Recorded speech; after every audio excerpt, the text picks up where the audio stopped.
Hey welcome everyone, welcome to investor Kazi YouTube channel. कैसे हैं आप लोग? आशा करते हैं आप लोग बढ़िया से होंगे। आज का दिन आपका बढ़िया जा रहा होगा। आप लोगों का डिमांड था कि आप लोगों के लिए मैं एक ऐसा वीडियो लेके आऊँ जिसमें स्टॉक सिलेक्शन में चर्चा करूँ और आप कैसे इजीली स्टॉक आइडेंटिफाई कर सकते हैं, इस पे भी खुल के बात करूं। तो आज के इस वीडियो पे हम चर्चा करेंगे इसी टॉपिक पे कि मैं कैसे स्टॉक सिलेक्ट करता हूं और इसके रिगार्डिंग एक स्कैनर भी मैं आप लोगों को दे दूंगा, वीडियो के डिस्क्रिप्शन में आपको मिल जाएगा। लेकिन एक चीज़ का ध्यान रखना है, स्कैनर आपको प्रॉफिटेबल नहीं बना सकता। इस पॉइंट को सुनिएगा एक बार, स्कैनर आपको प्रॉफिटेबल नहीं बना सकता। स्कैनर का काम है कि जो भी चीज़ें आपको चाहिए होता है, आपका वो एक सेटअप होता है, उसके रिगार्डिंग कुछ चीज़ें आपको चाहिए होता है, तो उन चीज़ों को वो आइडेंटिफाई करके देते कि ये वो स्टॉक है जिनमें वो कंडीशंस बना हुआ है जो आप चाहते थे। तो एक बार वीडियो को अंत तक ज़रूर देखिएगा, जिसमें मैं डिटेल में चर्चा करूंगा कि जो स्टॉक्स मिल रहे हैं उनमें कैसे काम करना है, उनमें मैं प्राइस एक्शन को कैसे इंप्लीमेंट करता हूं और मैं क्या सोचता हूं वहाँ पर। ये सारी चीज़ें में आज के इस वीडियो में हम चर्चा करने वाले। तो ये वो स्टॉक्स है जो आज के दिन के टॉप गिनर के लिस्ट पे आए हुए हैं। पूरा दिखाएंगे आपको, स्कैनर भी देंगे। लेकिन सबसे पहले एक बार समझने की कोशिश करते हैं कि ये जो स्कैनर है वो काम कैसे करता है, इसमें हमें क्या मिलता है। अब देखिए, स्कैनर डिफरेंट तरीके से बनता है। जैसे कि अगर मैं आपको दिखाऊं, मान के चलिए कि मैंने एक ऐसा कंडीशन लगाया हुआ है कि मुझे वो स्टॉक मिले जो RSI 50 के ऊपर है। ठीक है, अब RSI 50 के ऊपर क्या है? RSI 50 के ऊपर बेसिकली मोमेंटम है। किसी भी स्टॉक्स में जब मोमेंटम बनता है वो RSI 50 के ऊपर बनता है, वहाँ से ट्रेंड चेंज होता है। लोगों को लगता है कि अरे कोई स्टॉक RSI 60 के ऊपर है, इसका मतलब ये तो ओवरबॉट हो गया। लेकिन एक्चुअल में रैली, मल्टीवेगर रैली यहाँ से ही शुरू होता है। RSI 50, RSI 60। अब RSI 60 के ऊपर से एग्रेसिव मोमेंटम बनता है और RSI 50 से वो धीरे धीरे करके मोमेंटम जोन में शिफ्ट होता है। ठीक है, तो इन पॉइंट को ध्यान रखिए। और RSI 40 से वो डायरेक्शन चेंज करता है। ये छोटे छोटे पॉइंट हैं, इनको ध्यान में रखिएगा। ठीक है, तो जब कभी भी हम काम करते हैं, हम सबसे पहले देखते हैं कि हमारा एक सेटअप होना चाहिए कि इस सेटअप के अकॉर्डिंग मैं ट्रेड करूंगा, लेकिन उस सेटअप के अकॉर्डिंग कुछ स्टॉक्स भी मिल जाए तो मेरे लिए इजी हो जाएगा। ठीक है, तो ये जो स्कैनर है ये आपको बता देगा कि वो कौन से स्टॉक है जो जिनमें स्ट्रेंथ है। अब स्ट्रेंथ बताएगा कौन? स्ट्रेंथ बताएगा RSI। तो इसमें RSI लगा हुआ है जो आपको बता देगा कि स्ट्रेंथ है। अगर स्ट्रेंथ है तो इसमें और एक चीज होगा कि स्टॉक किसी न किसी जगह पे, किसी न किसी जोन को ब्रेक कर रहा होगा। तो मैं क्या करूंगा ना, इस स्कैनर पे जब मैं इसको इंप्लीमेंट करूंगा तो मैं ढूंढूंगा ऐसे स्टॉक को जो मान के चलिए एक रेंज को ब्रेक कर रहा होगा डेली टाइम फ्रेम पे। ध्यान रखिएगा इस पॉइंट को। हो सकता है कि स्टॉक ऐसे ऐसे करके गिरा, फिर उठा, फिर पॉज लिया, फिर वापस से चल रहा है, और जब वो एक रेंज को ब्रेक कर रहा होगा, ऐसे स्टॉक्स मुझे चाहिए। और ये वो स्टॉक होते हैं जो मोमेंटम जोन में शिफ्ट हो रहे होते हैं। आने वाले दिनों में ये जो स्टॉक्स है ये आपको स्विंग भी मोमेंटम बना के दे सकते हैं और इनमें इंट्राडे का मोमेंटम भी आता है। ध्यान रखिएगा इस पॉइंट को। दोनों में हम काम कर सकते हैं, दोनों में ये चीजें हमें देखने को मिल सकता है। ठीक है, अब चलिए सीधा स्कैनर पे चलते हैं। तो जो स्कैनर है मैं एक बार लगा देता हूं। ये वो स्टॉक है जो स्कैनर पे आया हुआ है, आप देख सकते हैं। ठीक है, और स्कैनर यहाँ पर आप देख सकते हैं क्या क्या यहाँ पर लगा हुआ है। स्कैनर पे हमने क्या क्या लगाया हुआ है, RSI लगाया हुआ है, EMA लगाया हुआ है। अब इन सारी चीज़ों पे मैं ऑलरेडी बहुत बार चर्चा कर चुका हूँ, तो एकदम सिंपल मैंने रखा है ताकि आपको ज़्यादा परेशानी ना हो, सिंपल तरीके से आप समझ पाए। जिसमें RSI लगा हुआ है, EMA लगा हुआ है, तो ये आपको बता देगा कि वो कौन से स्टॉक्स है जिस पे आपको जाना चाहिए और इनमें आप प्राइस एक्शन कैसे ऐड करेंगे। ठीक है, तो ये कुछ स्टॉक्स है, आप देखिए जो ऊपर की ओर आए हुए हैं। 9% चल रहा है, कोई 8% चल रहा है, तो इनमें तो मैं प्लान नहीं करूंगा। फिर भी एक दो स्टॉक में जैसे कि मान के चलिए इन दोनों स्टॉक को देखता हूँ, क्योंकि मेरे एक प्रेफरेबल रेंज है। मेरे खुद की एक प्रेफरेबल रेंज है कि अगर कोई स्टॉक मुझे 6% 7% पे दिखता है ना, तो ही मैं प्लान करता हूँ कि हाँ अब मैं चेक करूँगा कि ये जा सकता है या नहीं, अब मैं वहाँ पर इंट्राडे प्लान करता हूँ। तो अगर आप इंट्राडे का सोच रहे हैं, उन स्टॉक्स में प्लान करिए जो 6%, जो 7% इस रेंज के बीच हो, या 5% इस रेंज के बीच हो। दूसरा चीज़, वॉल्यूम हमेशा कोशिश करिएगा कि वॉल्यूम जो है ना वो 1 लाख के ऊपर रहे। 1 लाख के ऊपर अगर वॉल्यूम है तो उसमें मोमेंटम बहुत ज़्यादा आ सकता है, ठीक है। तो यहाँ पर 2 स्टॉक मिला है, एक है मोतीलाल ओसवाल, ये है दूसरा। तो इनको आप चेक करते चलिए, इनमें क्या क्या कंडीशंस बना हुआ है वो एक बार चेक करते हैं। तो हमारा जो पहला स्टॉक है इसको एक बार ऐड कर लेते हैं यहाँ पर।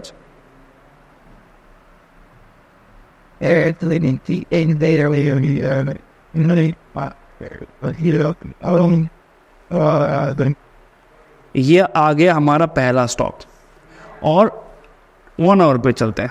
देखिए 1 आवर पे क्या कर रहे हैं, नोटिस करके देखिए। तो ये स्टॉक जो है ये क्या कर रहा है, बेसिकली ये एक रेंज को ब्रेक करने की कोशिश कर रहा है, राइट। अगर आप जाएंगे और एक ट्रेंड लाइन ड्रॉ करेंगे तो आपको दिखेगा कि ये वो स्टॉक्स है जो कोशिश कर रहे हैं अपने रेंज को ब्रेक करने के लिए, राइट। देख लीजिए, राइट, ये वो स्टॉक है जो कोशिश कर रहे हैं अपने एक रेंज को ब्रेक करने के लिए। अब रेंज ब्रेकआउट, जिनको रेंज ब्रेकआउट पे ट्रेड करना है या रेंज ब्रेकआउट पे आप प्लान करना चाहते हैं, आप इन स्टॉक्स को देख सकते हैं जो रेंज ब्रेक कर रहे हैं, ठीक है। अब डेली टाइम फ्रेम पे देखिए, ये स्कैनर जो है ये बेसिकली डेली टाइम फ्रेम पे डिज़ाइन किया गया था। तो अगर आप देखेंगे डेली टाइम फ्रेम पे लगातार गिरावट के बाद जब वो प्रीवियस हाई को ब्रेक कर रहा होगा तो ये मोमेंटम बना रहा होगा। इसके साथ साथ और एक चीज़ ऐड कर देते हैं, जैसे कि RSI इसको लगा देते हैं, तो एक स्ट्रेंथ के बारे में आइडिया हो जाएगा कि वापस स्ट्रेंथ क्या चल रहा है, ठीक है। तो मेरे एक मन पसंदीदा सेटिंग्स है उसको भी लगा देते हैं। मेरा मन पसंदीदा सेटिंग्स है 60 and 40, इसको लगा देते हैं, ठीक है।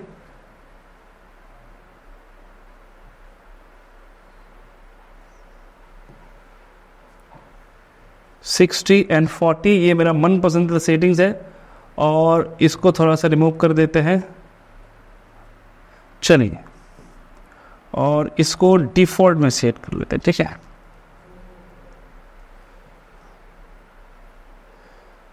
चलिए इसको हम डिफॉल्ट में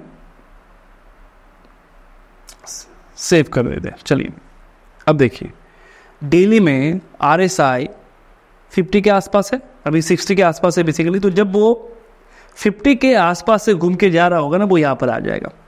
और ये देखिए, अभी अगर आप देखेंगे जब हमने चर्चा किया था और उसके बाद अब तक अगर मैं इसका मोमेंटम देखो आपको, तो देखिए ये यहाँ से लगातार मोमेंटम बनाने की कोशिश कर रहा है, राइट।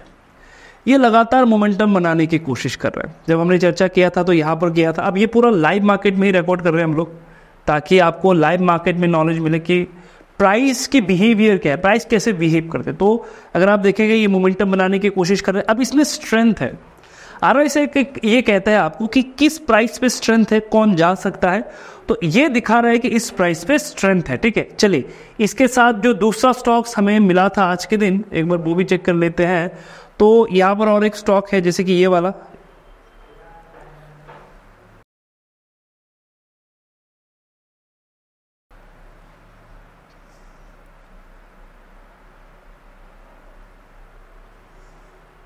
चलिए इसमें क्या कंडीशन है देखते हैं। ऑलराइट, चलिए ये क्या कर रहे हैं देख लीजिए। सबसे पहले तो डेली में चलते हैं, डेली में क्या कंडीशन है इसका। डेली में ये एक रेंज को ब्रेक कर रहा है, नोटिस करके देखिए। डेली में ये क्या कर रहा है, एक रेंज को ब्रेक कर रहा है कुछ इस तरीके से। मैं एक बार ड्रॉ कर देता हूं। ये वो जगह है जिसको ये ब्रेक करने की कोशिश कर रहा है, राइट। और डेली में जैसे हमने कहा कि RSI 50-60 के बीच ही होगा, जो भी स्टॉक्स आप लेंगे। सॉरी, डेली में लगा देते हैं, ये वीकली में दिखा रहा था। हाँ, RSI किसके अंदर है एक बार चेक करेंगे तो अप्रोक्स 50 के आसपास है, ठीक है। और ये एक रेंज को ब्रेक करे और RSI जो है वो 50 के आसपास है, 60 की ओर जा रहा है, यानी कि मोमेंटम जोन में वो शिफ्ट हो रहा है। 1 आवर पे चलते हैं। 1 आवर पे क्या कंडीशन है इसका चेक करते हैं। तो 1 आवर पे अगर आप देखेंगे इंट्राडे का इसका जो मोमेंटम था, उसने इंट्राडे का मोमेंटम बनाया, अब थोड़ा बहुत नीचे आ रहा है। हो सकता है कि ये यहाँ से ब्रेक करके ऊपर चला जाए। तो ये उन स्टॉक्स को आइडेंटिफाई करके देगा जिनमें स्ट्रेंथ है, RSI 50 के आसपास है अराउंड डेली टाइम फ्रेम पे, और जो रेंज ब्रेक कर रहे हैं, जो रेंज ब्रेक कर। अब रेंज ब्रेक के बाद आपका काम है, आपको क्या करना है आप अपने हिसाब से चेक करेंगे। मैं बस कंडीशन बता रहा हूं कि ये जो स्कैनर है इसमें कौन से स्टॉक्स आते हैं। इनमें वो स्टॉक्स आते हैं जिनमें स्ट्रेंथ है, जो मोमेंटम बनाने के लिए तैयार है, इंट्राडे मोमेंटम बनाने के लिए तैयार है, जो मान के चले स्विंग मोमेंटम बनाने के लिए तैयार है। और साथ ही साथ अगर आप देखेंगे ये वो स्टॉक्स है जो किसी ना किसी तरह के प्राइस एक्शन को क्रिएट कर रहे हैं। इसने मोमेंटम बनाया 7% का, उसके बाद अब वो नीचे आ रहे, हो सकता है कि ये यहाँ से ब्रेक करके ऊपर चला जाए वापस, हो सकता है कि कल को ये टॉप गेनर बन जाए। तो हाई प्रोबेबिलिटी इन्हीं स्टॉक्स में है। अब आप लोगों के मन में ये भी सवाल होगा कि सर क्या इस स्कैनर को यूज करके एक दिन पहले मैं स्टॉक आइडेंटिफाई कर सकता हूँ? जी हाँ, बिल्कुल। इसी स्कैनर को यूज करके आप एक दिन पहले भी स्टॉक्स आइडेंटिफाई कर सकते हैं। चलिए और क्या है, किसको देख सकते हैं बताइए। इसको देखा हुआ हमने, इसको देखा हुआ है, इसको भी एक बार चेक कर लेते हैं। लेबोरेटरी सेक्टर का ये स्टॉक है तो इसको एक बार चेक कर लेते हैं।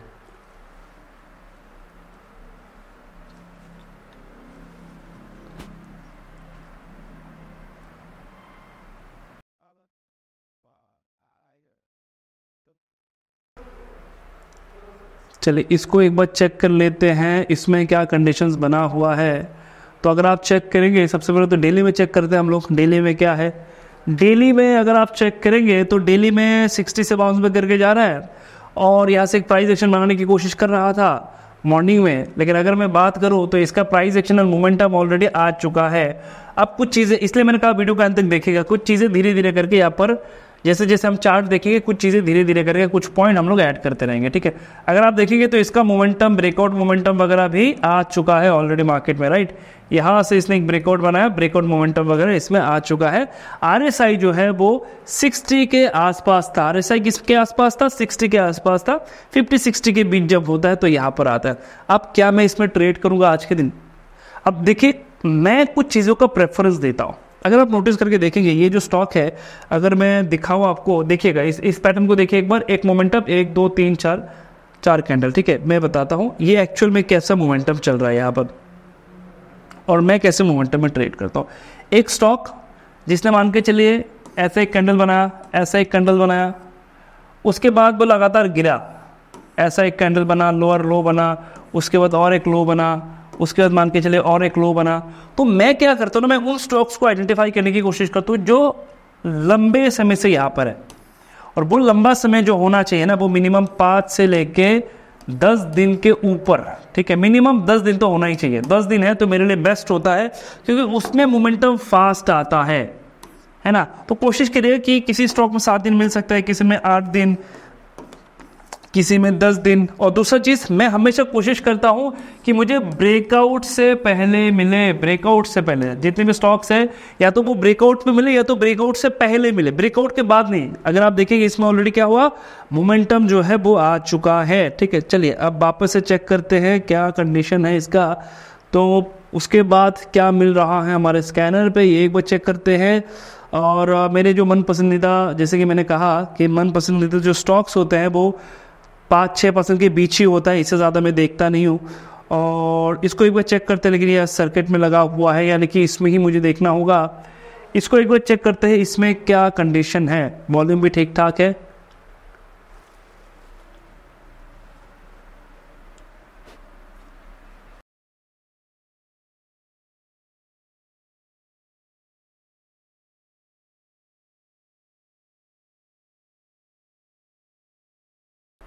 चलिए इसमें एक बार चेक कर लेते हैं कि इसमें क्या कंडीशन है। डेली का क्या कंडीशन है, डेली रेंज ब्रेक कर रहा है, 50 के आसपास आ चुका है, 60 तक पहुंच चुका है।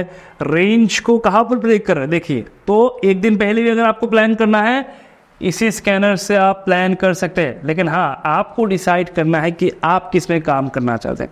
मैं उन स्टॉक्स को आइडेंटिफाई करके दे रहा हूँ आपको जो रेंज ब्रेक कर रहे हैं, जिसमें मोमेंटम है, जो प्रोबेबिलिटी के साथ जा सकते हैं, ऐसा वाला कंडीशंस बना हुआ है। अब आपको डिसाइड करना है कि इनमें से आपको किस में काम करना है, कहाँ पर आपका सेटअप अप्लाई होता है। अब इसके साथ आपके जो भी सेटअप है इसको धीरे धीरे करके आप यूटिलाइज कर सकते हैं, यहाँ पर डिप्लॉय करके देख सकते हैं कि इनका क्या रिजल्ट निकलता है, ठीक है। तो हमने पहला जो स्टॉक्स जिसमें चर्चा किया था, मोतीलाल ओसवाल, एक बार लगा देते हैं तो ये एग्जैक्टली अगर आप देखेंगे तो इसमें मेरा जो टारगेट रहता है हमेशा इंट्राडे का, अगर मैं बात करूँ उससे 1 से 2% का मैं टारगेट लेता हूँ, मैक्सिमम 3% 4% जो भी मिले ये मेरा टारगेट होता है। दूसरा जो स्टॉक्स जो हमने लगाया था यहाँ पर, ये हमारा दूसरा स्टॉक्स था, एक बार लगा देते हैं तो ये था दूसरा स्टॉक। पैटर्न को देखने की कोशिश करिए एक बार, ये था दूसरा स्टॉक हमारा जो रेंज को ब्रेक कर रहा है। एक ने ब्रेक कर दिया, एक ने अभी ब्रेक करने के लिए तैयार है दूसरा। तीसरा जो स्टॉक था हमारा इसी लिस्ट का, तो तीसरा स्टॉक था ये जिसमें हम लोगों ने चर्चा किया था, जिसमें मैंने कहा था कि ये ऑलरेडी ब्रेक करके जा चुका, अब नीचे आ रहा है, ये मेरे किसी काम का नहीं। तो इससे आप फिल्टर कर सकते हैं कि किस में जाना है किस में नहीं जाना है। चलिए उसके बाद लास्ट स्टॉक ऑलरेडी हम लोगों ने चर्चा किया, ये लास्ट स्टॉक है जो रेंज को ब्रेक करने की कोशिश कर रहे हैं, प्राइस एक्शन ब्रेकआउट करने की कोशिश कर रहे हैं। तो इस सेटअप को यूज़ करके आप एक दिन पहले भी स्टॉक्स आइडेंटिफाई कर सकते हैं, अगर आपको एक दिन पहले करना है। इस सेटअप को यूज़ करके आप ड्यूरिंग मार्केट आवर भी आप आइडेंटिफाई कर सकते हैं। अब एक चीज़ मैं बता दूं, देखिए किसी भी स्टॉक में मैं कभी भी बाई सेल का आपको अपडेट नहीं करूंगा कि आपको क्या करना है क्या नहीं करना है, ये आपकी पर्सनल चॉइस होनी चाहिए, है ना। जैसे कि अभी मार्केट गिर रहा है और इस गिरावट के मार्केट में बहुत सारा लर्निंग है। अब लास्ट कुछ सालों में फ्रेशर स्टॉक मार्केट में आए, राइट, और उन्होंने मार्केट के एक ही फेज को देखा है। उन एक ही फेज को देख के उन्होंने एग्रेसिव पोजीशंस बनाया होगा, बहुत सारी चीज़ें हुई होंगी, ठीक है। तो सबसे पहले तो मार्केट के फेज को भी समझिएगा। तो किसी भी सेटअप पे अगर आप काम कर रहे हैं ना, मेरा सजेशन ये रहता है कि सबसे पहले आपको पता होना चाहिए कि आपका एपेटाइट क्या है, आप कितने एपेटाइट से ट्रेड करना चाहते हैं, वर्स्ट केस में आपका क्या हो सकता है, ये सारी चीज़ें आपको पता होना चाहिए, ठीक है।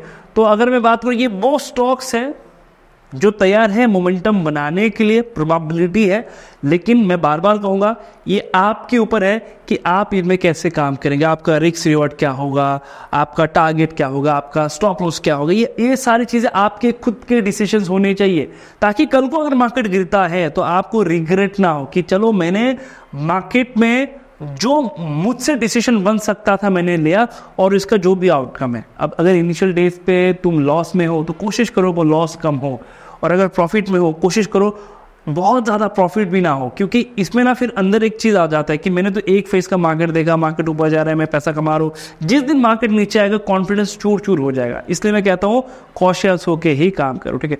तो ये वो स्कैनर है जिसका लिंक भी मैं वीडियो के डिस्क्रिप्शन में दे दूंगा, अब जाके प्रैक्टिस करना है। तो आप लोगों की जो क्वेरीज थे, पहला क्वेरीज तो यही था कि सर स्टॉक सिलेक्शन के ऊपर एक वीडियो आना चाहिए। चलिए स्टॉक सिलेक्शंस के ऊपर वीडियो आ चुका है। स्टॉक सिलेक्शन में मैं कैसे करता हूँ, आप लोगों को चाहिए था एक स्कैनर, वो भी मैंने आप लोगों को दिया है, स्टॉक सिलेक्शन स्कैनर। उसके बाद आपको चाहिए था कि मैं प्रेफरेंस कैसे दूँ, इस पर भी हम लोगों ने चर्चा किया। तो 1 पॉइंट 2 पॉइंट 3 पॉइंट पर हम लोगों ने ऑलरेडी चर्चा किया है। अब इस पे अगर आप चाहते हैं कि मैं खुद लाइव ट्रेड करके आपको दिखाऊं कैसा होता है, तो ये भी कमेंट में बताएगा। तो ये 4 नंबर जो पॉइंट है इसमें बहुत ही जल्दी हम लोग वीडियो बनाएंगे, ठीक है। तो कमेंट पे ज़रूर बताएगा। चैनल पे नए हैं तो सबसे पहले चैनल को सब्सक्राइब करना है, अपने दोस्तों के साथ शेयर करना है और बताना है ये वीडियो और ये सीरीज़ आपको कैसा लग रहा है। Thank you so much everyone video में बने रहने के लिए।